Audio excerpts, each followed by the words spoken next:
వారిని వారు విమర్శించుకోలేక, పరిశీలించుకోలేక, పరీక్షించుకోలేక వారు అనుకుంటున్నారు, ప్రియ దేవుని బిడ్డలారా, వారిని వారు హెచ్చించుకుంటున్నారు. వారి ప్రార్థనను వారు హెచ్చించుకుంటున్నారు, వారి పాటలను వారు హెచ్చించుకుంటున్నారు, వారి భక్తి జీవితాన్ని వారు హెచ్చించుకుంటున్నారు. నేనే పాటలు పాడగలుగుతున్నాను, నేనే బైబిల్ చదవగలుగుతున్నాను, నేనే మందిరానికి రాగలుగుతున్నాను, నేనే పరిచర్య చేయగలుగుతున్నాను, ఇదిగో నేనే కొరింథీ సంఘములో ఉండగలుగుతున్నానని వారిని వారే హెచ్చించుకుంటున్నారు. నేటి దినాన సంఘములో నువ్వెవరివై ఉండాలంటే, నిన్ను నీవు పరీక్షించుకునే వ్యక్తిగా, ఎవరో నిన్ను పరీక్షించే అనుభవాల్లో కాదు, ఎవరో నీకు క్రమము నేర్పే విషయములో కాదు, లేక నువ్వెవరికో క్రమాలు చెప్పి ఎవరినో విమర్శించి ఎవరినో ఎగతాళి చేసే బ్రతుకు నీ బ్రతుకు కాకోకుండా, నేనెంత సమయం ప్రార్థనలో గడపగలుగుతున్నాను, నేనెంత సమయము దేవునితో నడవగలుగుతున్నాను, ఎంత సమయము దేవునితో నేను ఉండగలుగుతున్నానని ఎవరికి వారు పరీక్షించుకోలేకపోయారు కొరింథీ సంఘం. దేవునికి స్తోత్రం, హల్లెలూయా.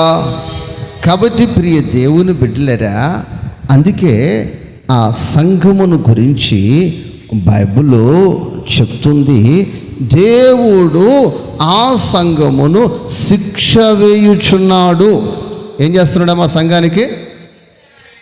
ఎక్కడో లోకములో ఉన్నవారికి కాదండి శిక్ష, ఎవరో పాపములో ఉన్నవారికి కాదండి శిక్ష, సంఘములో ఉన్నవారే శిక్ష ప్రభువు చేత పొందుచున్నారు. 32 వచనాన్ని మీరు ఇప్పుడు చదువుతారు.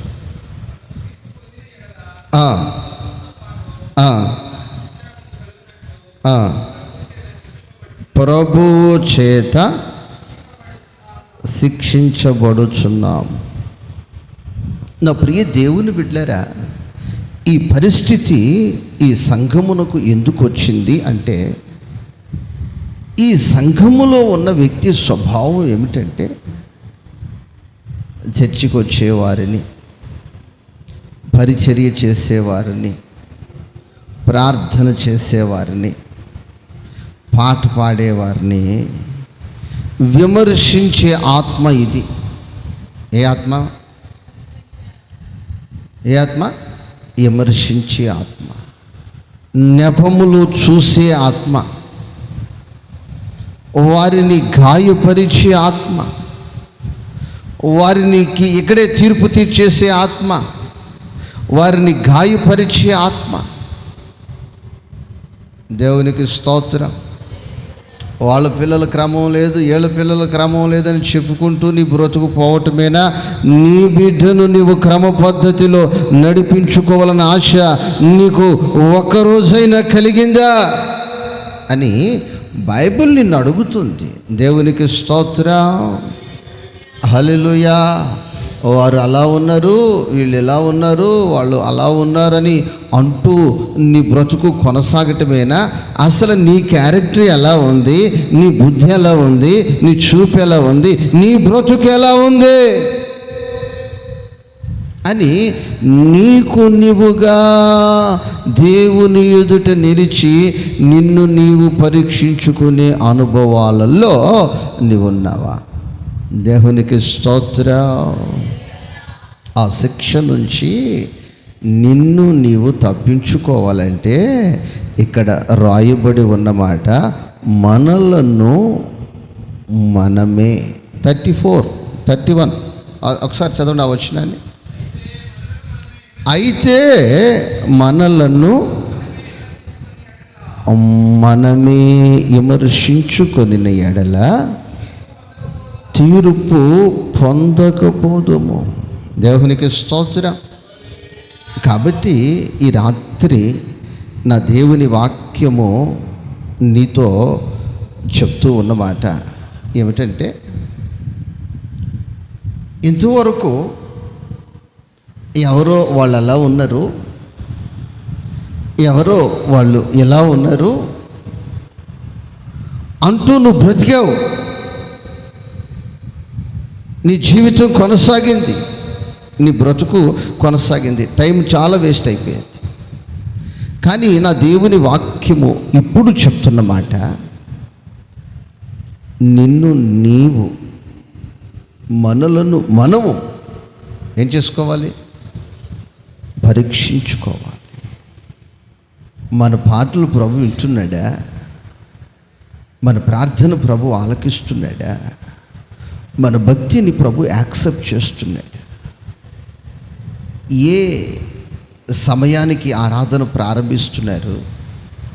మనం అసలు ఏ సమయానికి ఆరాధనకు వస్తున్నాం?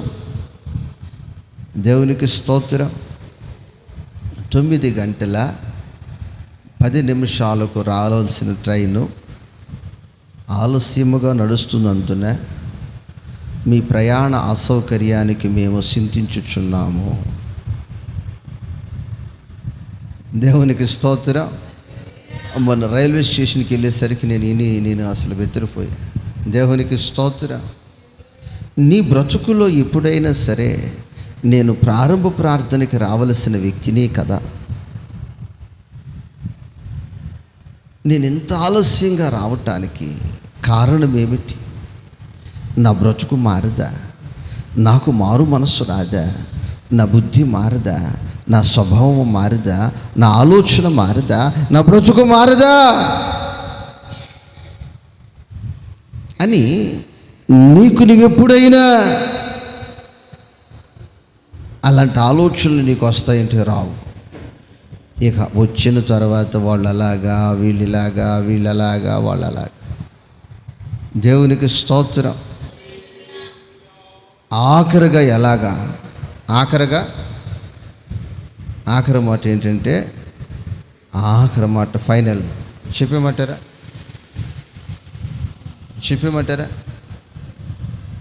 ఫైనల్గా ఏంటంటే, మరియము నా కంటి నిండా కోరే. ఏం చేయాల?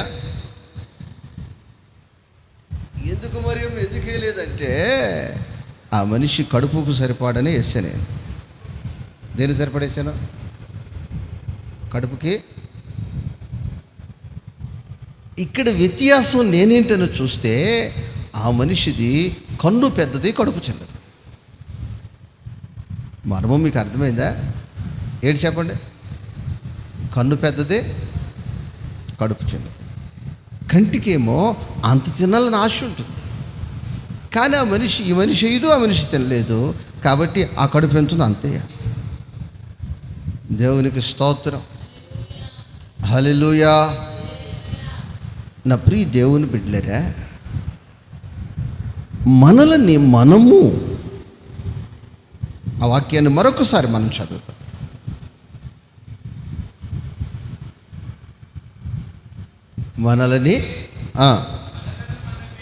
మనమే, నన్ను నేనే, నిన్ను నీవే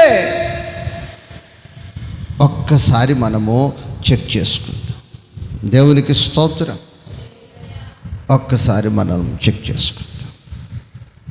అయితే ఆ విధముగా మనము చూసుకోగలిగితే ఆ నింద మన మీద పడదు, నా మీద పడదు, నీ మీద పడదు, సంఘం మీద పడదు. తీర్పులోనికి రాక, తీర్పులో మనము నిలవక, తీర్పులో నువ్వు నిలవక, నువ్వు పరలోకములోనికి దాటి వెళ్ళిపోతావు. ఎవడైనా నేను తీర్పులోనికి రావాలి అంటే అవసరం లేదు. ఆ సంఘము వారిని వారు పరీక్షించుకున్న సంఘం. ఆ సహోదరి హృదయమును పరీక్షించుకుందే, సరిచేసుకుందే, వాక్యానుసారంగా జీవించింది కనుక తీర్పులోనికి రావవసరం లేదు, పరలోకములోనికి వెళ్ళిపోవచ్చు. దేవునికి స్తోత్రము. హల్లెలూయా, హల్లెలూయా, హల్లెలూయా. కాబట్టి ప్రియ దేవుని బిడ్డ, కాబట్టి ప్రియ సహోదరి, ప్రియ సహోదరుడా, మరి నీ జీవితంలో ప్రతి విషయములో చాలా జాగ్రత్తగా నిన్ను నీవు పరీక్షించుకోవలసిన అవసరము ఉంది. ఆదికాండము 13 అధ్యాయము 11 వాక్యాన్ని త్వరగా చదువుతాం.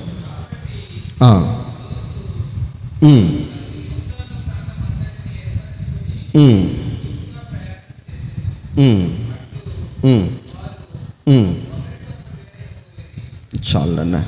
ఇక్కడ చూసినట్లయితే ఇక్కడ ఇద్దరు వ్యక్తులు కనిపిస్తున్నారు. ఇక్కడ ఒకవైపు చూస్తే అబ్రహాము బలిపీఠం కట్టాడు. అబ్రహాం బలిపీఠం కట్టి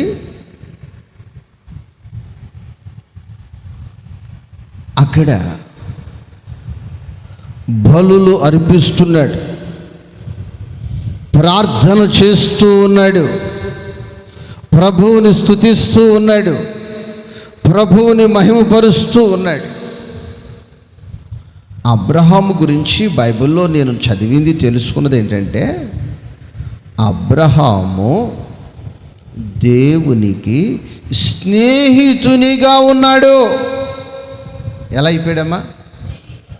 భక్తునిగానే మిగిలిపోలేదు, పరాయివానిగానే ఉండిపోలేదు. ఏమైపోయాడు?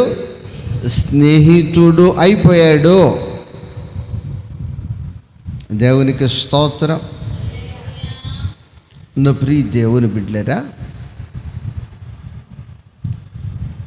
దానికి ఆపోజిట్లో సొదొమ గుమొర్ర అనే జంట నగరాలు ఉన్నాయి. జంట నగరాలు విజయవాడ బెజవాడ లాగా, సికింద్రాబాదు హైదరాబాదు లాగా, బందరు మచిలీపట్నం లాగా, మద్రాసు చెన్నై లాగా జంట నగరాలు ఉన్నాయి. ఆ జంట నగరాలలో విచ్చలవిడిగా లోకము, పాపము, అక్రమము, అన్యాయముతో నిండిపోయినట్లు చరిత్ర చెప్తుంది.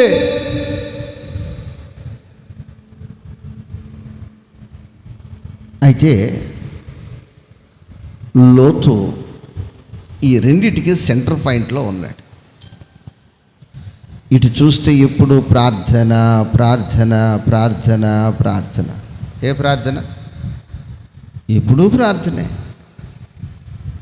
ఎప్పుడూ ప్రార్థనే. బలిపీఠం కట్టేసాడు, ఎప్పుడు స్తోత్రం ప్రార్థన, స్తోత్రం ప్రార్థన. ఆదివారం ప్రార్థన, శుక్రవారం ప్రార్థన, శనివారం ప్రార్థన. చెప్పడమా? ఆదివారం ప్రార్థనే, శనివారం ప్రార్థనే, శుక్రవారం ప్రార్థనే, 10వ తారీఖు ప్రార్థనే, 20వ తారీఖు ప్రార్థనే, మళ్ళీ ఈ లోపల ఉపవాస ప్రార్థనే, సువార్త ప్రార్థనే, ప్రార్థనే ప్రార్థన. దేవునికి స్తోత్రం.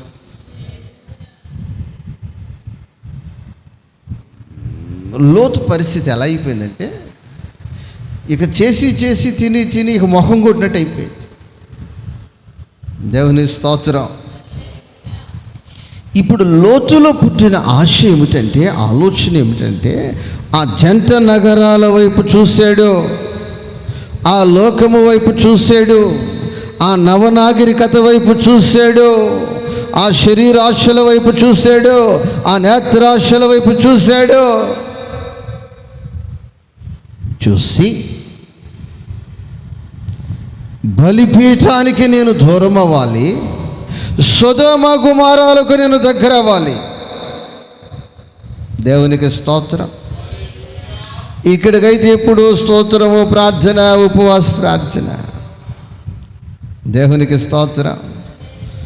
ప్రార్థన ప్రార్థన ప్రార్థన ప్రార్థన ప్రార్థన ప్రార్థన ప్రార్థన ప్రార్థన.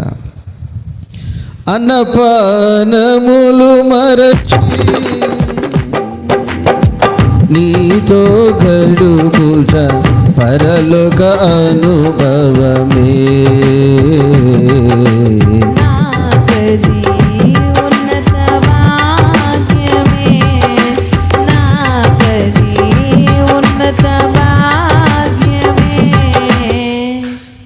నీకది ఉన్నత భాగ్యమేమో. మాకు ఉన్నత భాగ్యం ఏంటంటే సొదొమ గుమారాలలో ప్రవేశించుటే మాకది ఉన్నత భాగ్యము అని లోతు అంటున్నాడు. ఎవరంటున్నాడు? లోతు అంటున్నాడు.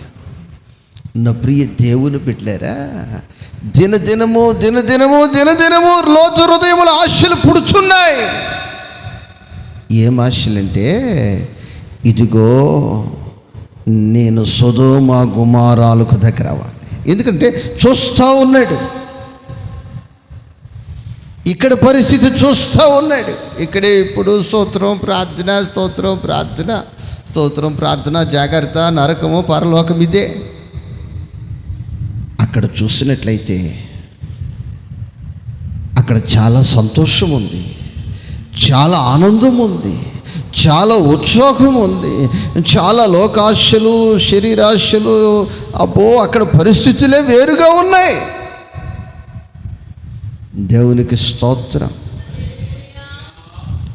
నా ప్రియ దేవుని బిడ్డలారా, దేవుని వాక్యములో గ్రంథస్థం చేయబడి ఉంది, అట్లు వారు ఒకరికి ఒకరు వేరైపోయిరి. ఈరోజు లోకములో నుంచి వేరైపోవలసిన నీవు, మూర్ఖుల సహవాసములో నుంచి వేరైపోవలసిన నీవు, పరిశుద్ధుల సహవాసము నుంచి వేరవుతున్నావా? ఉపవాస ప్రార్థనలో నుంచి వేరవుతున్నావా? పరిచర్యలో నుంచి వేరవుతున్నావా? సహవాసములో నుంచి వేరవుతున్నావా? ప్రారంభ ప్రార్థనలో నుంచి నువ్వు వేరవుతున్నావా? ఒక్కసారి ఈ పూట నీ జీవితంలో ఆగి ఆలోచించవలసిన అవసరము ఉంది. ఈరోజు నేను చెప్తున్నాను, శుక్రవారం జరుగుతున్న ఉపవాస ప్రార్థనకు చాలామంది వేరైపోయారు. వాళ్ళు ప్రార్థన యోధులు అనటానికి అర్హులు కాదు, ప్రార్థన పరులు అనటానికి అర్హులు కాదు వాళ్ళు. ఎందుకనంటే ఉపవాస ప్రార్థనకు వాళ్ళు వేరైపోయారు. దేవునికి స్తోత్రం, హల్లెలూయా. ప్రియ దేవుని బిడ్డలారా, కొందరు పరిశుద్ధాత్మ కూడికకు వేరైపోయారు, కొందరు పరిచర్యకు వేరైపోయారు, కొందరు సహవాసానికి వేరైపోయారు.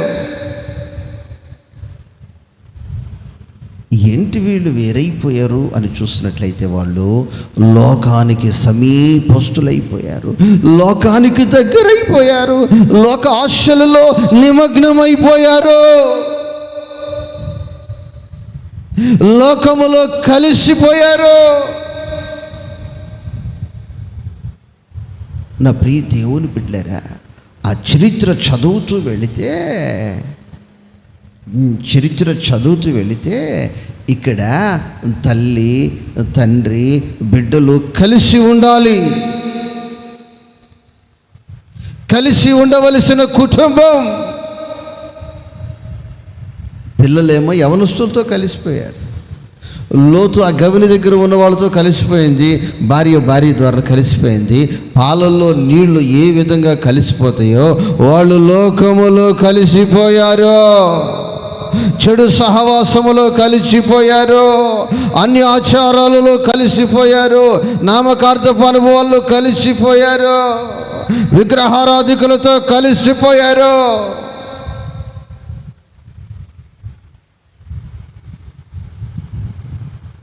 ఆ యొక్క అనుభవాలను, ఆ బలిపీఠం యొక్క అనుభవాలను, ఆ ప్రార్థన అనుభవాలను, ఆ ఉపవసించే అనుభవాలను, ఆ పరిశుద్ధాత్మ అభిషేకము పొందే అనుభవాలను, ఆ సహవాసం యొక్క అనుభవాలకు వారు వేరైపోయారు. ఒక భక్తుడు ఒక పాట రాశారు. ఏంటి ఆ పాట అంటే, ఆ పాట నన్ను నిన్ను ఒక్కొక్కనందరిని ప్రశ్నిస్తుంది. ఆ పాట ఏ పాట అంటే, దినమంతా దేవుని సన్నిధిలో వాక్యము కొరకు ఆకలి నీకుందా? దినమంతా దేవుని సన్నిధిలో వాక్యం కొరకు ఆకలి నీకుందా? యేసునాథునితో సహవాసము నీకుందా? యేసునాథునితో సహవాసం నీకుందా? నా ప్రియ దేవుని బిడ్డలారా, అబ్రహాము భక్తునిగా లేడు. అబ్రహాము దేవునికి స్నేహితుడైపోయాడు. బైబిల్లో నేను ఆ చరిత్ర చదివితే అబ్రహాముకి దేవుడు స్నేహితుడైతే లోతు అబ్రహాముకి బంధువు అని ఉంది. ఏమనుందమ్మా? బంధువు అని ఉంది. ఆ బంధాలన్నీ తెంచుకున్నాడు, ఆ బంధాలన్నీ తుంచుకున్నాడు. బంధాలన్నీ తెంచుకున్నాడు, బంధాలన్నీ తుంచుకున్నాడు. తుంచుకుని లోకముతో పెంచుకున్నాడు, మూర్ఖులతో పెంచుకున్నాడు, విగ్రహారాధికులతో పెంచుకున్నాడు. కలిసిపోయాడు లోకం. ఈ రాత్రి ప్రభు నిన్ను అడుగుతున్నాడు, ఎవరికి నువ్వు వేరవుతూ ఉన్నావు? ఎవరితో నువ్వు కలిసిపోతూ ఉన్నావు? నా ప్రియ దేవుని బిడ్డలారా, దేవుని వాక్యం చెప్తుంది, నీవు మూర్ఖుల సహవాసము నుంచి వేరై, లోకము నుంచి వేరై, పాపము నుంచి వేరై, శరీరాశల నుంచి వేరై, నేత్రాశల నుంచి వేరై, బలిపీఠాన్ని సమీపించి బలులు అర్పిస్తూ ప్రభువుని స్తుతించు, ప్రభువుతో గడుపుట అది పరలోక అనుభవం. అది దేవునికి స్తోత్రం. నాకున్న ఉన్నత భాగ్యమది. దేవునికి స్తోత్రం. ఇప్పుడు తెల్లవారితే ఏ వారం అమ్మ? ఏ వారం వస్తుంది మనకి అమ్మా? ఆదివారం. ఇప్పుడు ఆరోగ్యవంతులందరికీ అమ్మా, ఆరోగ్యవంతులందరికీ కూడా ఏ ఆశ ఉంటుందంటే ఏదైనా కొద్దిగా చికెన్ కానీ మటన్ కానీ ఫిష్ కానీ తెచ్చుకుని తినాలని ఆలోచన లేని వారు ఎవరైనా ఉంటే వాళ్ళు రోగస్తులు. ఎవరైనా వాళ్ళు రోగిష్టులు తినకూడదు కదా. రోగం ఉన్న వాళ్ళు తినొచ్చమ్మా? తినకూడదు. కానీ రోగము లేకుండా కరెక్ట్గా ఫిట్నెస్గా ఆరోగ్యవంతులు రేపు ఏదైనా తెచ్చుకొని చేసుకుంటాం, అది పద్ధతి. అలాగా అదే ఆదివారం కాబట్టి నీకు దేవుని సన్నిధిలో వాక్యము కొరకు ఆకలి లేకపోతే నువ్వు ఆత్మ సంబంధిగా జబ్బు పడిన వ్యక్తివి. ఆత్మ సంబంధిగా ఏముంది నీకు అమ్మ? జబ్బున్న వాళ్ళకి ఆకలి ఉంటుందా? ఏమి తినొచ్చు అసలు? వాళ్ళు ఏమియో తినకూడదు. దేవునికి స్తోత్రం. ఒక్కసారి నిన్ను నీవు పరీక్షించుకోవాలి. దేవుని వాక్యం అదే చెప్తుంది. కొరింథీ సంఘానికి ప్రభువు అదే చెప్పాడు. నిన్ను నీవు ఏం చేసుకోవాలి? పరీక్షించుకోవాలి. దేవునికి స్తోత్రం. ఆకలి నాకుందా? ఆ ఉన్నత భాగ్యము నాకుందా? అబ్రహాము దేవునికి స్నేహితునిగా ఉన్నాడు కాబట్టి ఆ అబ్రహాముకి నాకు ఒక బంధము నేను ఉంచుకున్నానా? ఆ సంబంధాన్ని నేను పెంచుకుంటున్నానా? ఆ సంబంధాన్ని తుంచుకుంటున్నానా? అబ్రహాం అంటున్నాడు, వెళ్ళాలనుకుంటే వెళ్ళిపో, నాకు ఈ బలిపీఠం చాలు. ఏం చాలు? ఈ బలిపీఠము నాకు చాలు. ఈ లోతు కన్నులెత్తి చూశాడు. ఎలా చూశాడమ్మా? లోతు కన్నులెత్తి చూశాడు. 11 వాక్యం చదవండి అమ్మా. 10 వాక్యం చదవండి.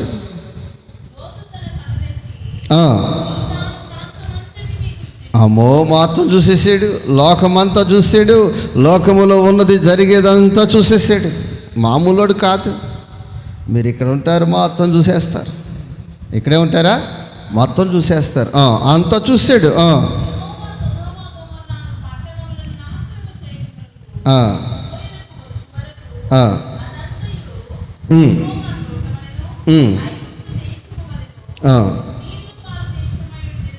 చాలా బాగున్నట్లు ఉంది, కానీ దాన్ని యెహోవా పాడు చేయబోతున్నాడు.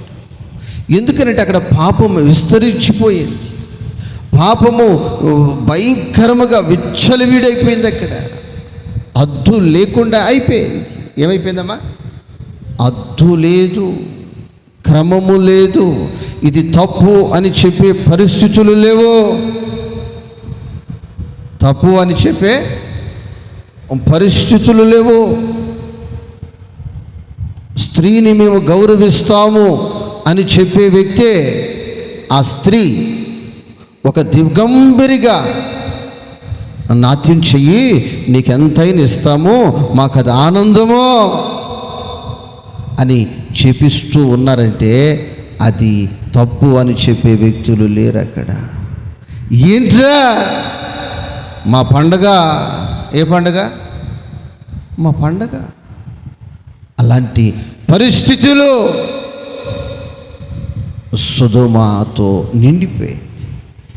అందుకే దేవుడు దానిని నాశనము చేయాలని, ఏం చేయాలమ్మా? నాశనము చేయాలని ఆలోచనకు వచ్చాడు. అలాంటి నాశనకరమైన అనుభవాలలోనికి నువ్వు వెళ్ళాలని ఆలోచన కలిగి ఉన్నావా? లేదయ్యా, ఈ బలిపీఠము దగ్గర ఒక సంబంధము కలిగి, ఒక అనుబంధము కలిగి, ఈ బలిపీఠము దగ్గర నా జీవితాన్ని కొనసాగిస్తాను, ఈ పరలోక అనుభవాలు నాకు కావాలి, ఇదే నాకు ఉన్నత భాగ్యమయ్యా అని నువ్వు ఒక నిర్ణయానికి వస్తావో ఆలోచించవలసిన అవసరము ఎంతైనా ఉంది. అయ్యా, నీ ముఖ దర్శనము నాకు కావాలి, లోకము నాకు అవసరం లేదు, లోకములో ఉన్నది నాకు అవసరం లేదు, పరలోక అనుభవాలు నాకు కావాలి. దేవునికి స్తోత్రం. నన్ను నేను విమర్శించుకుంటూ నేను బలిపీఠానికి సమీపస్తుని కానీ నా బ్రతుకు కొనసాగాలి, లోకానికి దూరముగా నేను ఉండాలి, బలిపీఠానికి సమీపముగా ఉండాలని ఆశ కలిగిన ప్రతి ఒక్కరూ మోకరించిన ప్రతి ఒక్కరూ చేతులెత్తి, నాకది ఉన్నత భాగ్యమే, అన్నపానములు మరచి నీతో గడుపుట పరలోక అనుభవమే. అమ్మ మోకరించు, ఉన్నత భాగ్యమే, అమ్మ మోకరించు. ఉన్నత భాగ్యమే. యేసయ్యా, యేసయ్యా, యేసయ్యా, యేసయ్యా, యేసయ్యా, యేసయ్యా, యేసయ్యా, యేసయ్యా, ముఖ దర్శనం చాలయ్యా, నాకు నీ ముఖ దర్శనం చాలయ్యా, ముఖ దర్శనం చాలయ్యా, నాకు నీ ముఖ దర్శనం చాలయ్యా, సమీపించని తేజస్సులో నివసించు నా దైవమా, సమీపించని తేజస్సులో నివసించు నా దైవమా, నాకు నీ ముఖ దర్శనం చాలయ్యా, నాకు నీ ముఖ దర్శనం చాలయ్యా.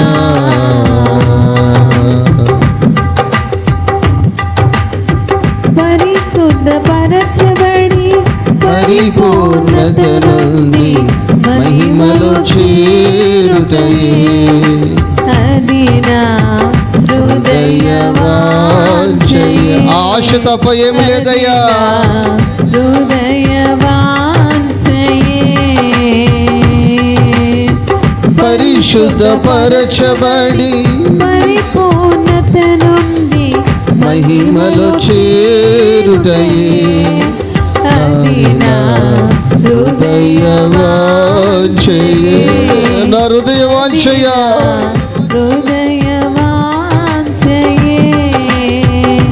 యేసయ్యా యేసయ్యా యేసయ్యా యేసయ్యా యేసయ్యా యేసయ్యా యేసయ్యా యేసయ్యా ముఖదర్శనం చాలయ్యా నాకు నీ ముఖదర్శనం చాలయ్యా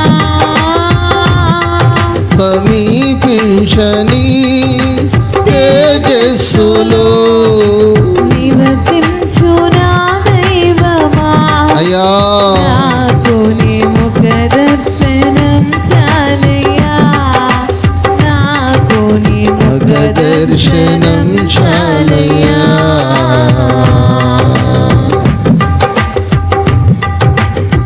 కోట్ల కొలది దేవదూతల సముఖముతో కూడి గానము చేసెదను ప్రభువా నిత్యము స్తుతింతును ప్రభువా నిత్యము స్తుతింతును కోట్ల కొలది దేవదూతల సమూహముతో కూడి గానము చేసెదరు ప్రభువా నిత్యము స్తుతింతును ప్రభువా నిత్యము స్తుతింతును యేసయ్యా యేసయ్యా యేసయ్యా రికా బారాల శరాల కబా తిరా తిరాల బాబా బాబా యేసయ్యా యేసయ్యా యేసయ్యా యేసయ్యా ముఖ దర్శనం చాలయ్యా నాకు నీ ముఖదర్శనం చాలయ్యా సమీపించని తేజస్సులో నివసించు నా దైవమా నాకు నీ దర్శనం చాలయ్యా పరలోక అనుభవమే నాకది ఉన్నత భాగ్యమే అది నా హృదయవాంఛయే నా జీవిత దినములన్నీ లోకానికి సమీపముగా కాకుండా ప్రభువా నీ బలిపీఠానికి సమీపముగా జీవించే అనుభవాలు, నిన్ను స్తుతించే అనుభవాలు, కోట్ల కొలది దేవదూతల సమూహముతో కూడి గానము చేసేదను ప్రభువా, నిత్యము నిన్ను స్తుతించేదను. పరిశుద్ధపరచబడి పరిపూర్ణత నొంది మహిమలు చేరుటయే అది నా హృదయ వాంఛయే. రికా బరాల శరాల కా బా బా బా బా బా బా బా. యేసయ్యా నా హృదయ వాంఛయే. పరిశుద్ధపరచబడి పరిపూర్ణత నొంది మహిమలో చేరుటయే అది నా హృదయ వాంఛయే.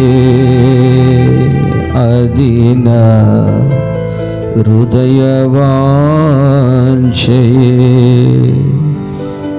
అది నా హృదయ వాంఛయే.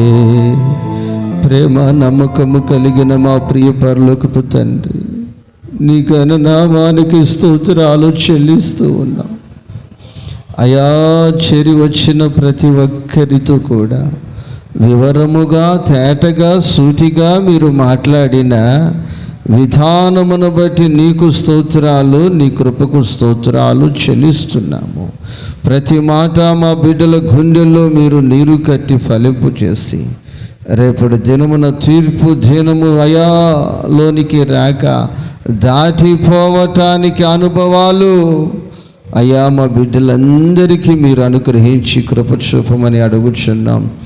మయా లోతు వలె ప్రార్థనకు వేరైపోకుండా అయా బలిపీఠానికి దూరం అయిపోయి లోకాశలకు శరీరాశలకు సమీపస్తునిగా అయిపోయి అయా జీవితాన్ని కోల్పోకుండా అయా నీతో నిలిచి అయా ఉన్నతమైన భాగ్యము పొంది నీ రాకడలో ఎత్తబడటానికి నీ రాజ్యములో ప్రవేశించటానికి కృప మీరు అనుగ్రహించండి. లోతైతే తండ్రి సొదొమను చూసి ఆశించి బలిపీఠాన్ని విడిచిపెట్టి సహవాసాన్ని విడిచిపెట్టి సొదొమలోకి వెళ్ళిపోయినందున అవమానపరచబడ్డాడయ్యా, గేలు చేయబడ్డాడయ్యా. అయ్యా అటు అనుభవాలు కాకుండా నీతో నిలిచి ఆత్మ ఫలములు ఫలించే అనుభవాలు ఒక్కొక్కరికి ప్రతి ఒక్కరికి మీరు ప్రసాదించమని చేరి వచ్చిన బిడ్డలందరినీ మీరు దీవించి ఆశీర్వదించండి. అయా దూర ప్రాంతంలో నుండి అయా మరి లైవ్ను వీక్షిస్తున్న బిడ్డలను మీరు జ్ఞాపకం చేసుకోండి. అయా బిడ్డలను మీరు దీవించి ఆశీర్వదించమని అడుగుచున్నాం. చేరి వచ్చిన బిడ్డలందరినీ మీరు దీవించి ఆశీర్వదించండి. రేపు జరుగుతున్న ఆరాధనలన్నీ నీ నామానికి మహిమకరముగా, చేరి వస్తున్న ప్రజలకు దీవెనకరముగా జరిగించమని యేసు నామములో అడుగుచున్నాము తండ్రి, ఆమేన్. మన తండ్రి అయిన దేవుని కృపయు, కుమారుని యొక్క పరిశుద్ధతయు, పరిశుద్ధాత్మక అన్యోన్య సహవాసము ఇప్పుడు ఎల్లప్పుడూ సదాకాలము సకల కోటి పరిశుద్ధులకు, చేరి వచ్చిన ప్రజలకు, దూర ప్రాంతం నుంచి లైవ్ను వీక్షించిన ప్రతి ఒక్కరికి ఆయన కృపతోడయుండి నడిపించును గాక. ఆమేన్. హల్లెలూయా. మీ అందరికీ ప్రేమ వందనాలు, దేవునికి స్తోత్రాలు. ప్రియ దేవుని బిడ్డలారా, ఇంతటితో ఈ పరిశుద్ధాత్మ కూడిక ముగించబడింది. రేపటి దినము